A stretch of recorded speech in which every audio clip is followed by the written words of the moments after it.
कोल्हापूर महानगरपालिकेच्या हद्दवाढ संदर्भात कृती समितीच्या वतीनं आज बैठक आयोजित करण्यात आली होती. या बैठकीमध्ये आजवरच्या अनेक घडामोडींचा आढावा घेण्यात आला.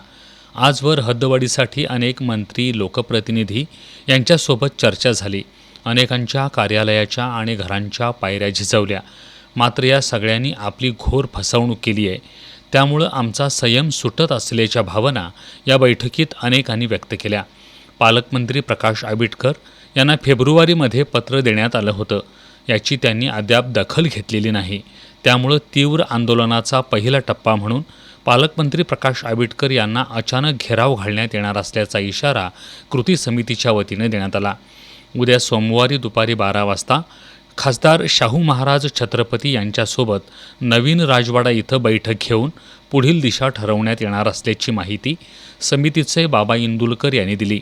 या बैठकीला माजी महापौर RK पवार, बाबा पार्टे, किशोर घाटगे, अशोक भंडारी, संदीप देसाई, राजू जाधव, सुशील भांदिगरे यांच्यासह समितीचे इतर पदाधिकारी सदस्य उपस्थित होते.